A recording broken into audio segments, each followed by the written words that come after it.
I have a rule when collecting. Well, at this point it's more of a guideline. Never buy the same mold more than once.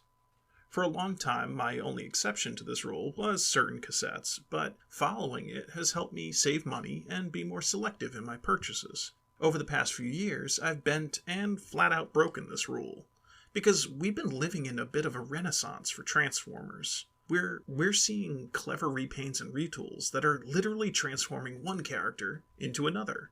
And they look amazing. Sometimes I'm able to resist the allure. Sometimes I can't. Sometimes I'm enticed because some third party makes a couple of accessories and another makes some stickers that turns an okay repaint into my ideal version of the toy. But with the aforementioned exception of cassettes, I've never bought multiples of the exact same toy before. Well, there was this one time. Siege Refraktor is a reimagined Generation 1 Reflector. In robot mode, he is the most generic-looking robot you could possibly imagine.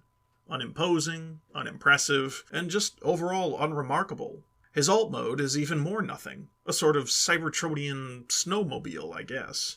But when you handle the figure, you start to appreciate the subtleties, the details of the sculpt, the care to make the robot mode look like a screen-accurate Generation 1 reflector. Something we've never gotten before. His generic look is his strength.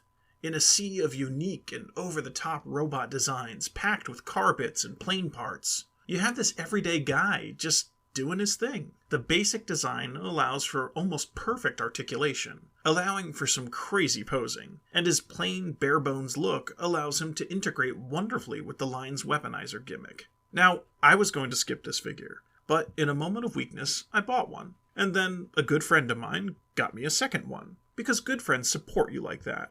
And if I had two, well, at that point I might as well find a third, right?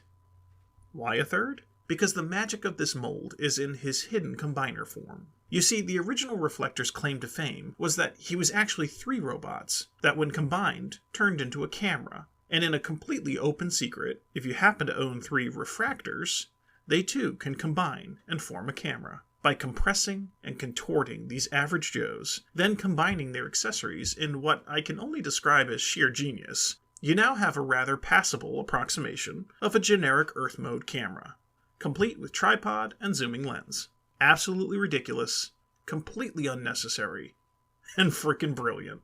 Honestly, what started as a boring, unimpressive generic bot turned out to be the embodiment of what made the War for Cybertron toy line pretty awesome. It kicked off the trend of taking forgotten and obscure characters and giving them new life. It still doesn't explain why I then bought a 4th version of the toy, but hey, I don't judge you.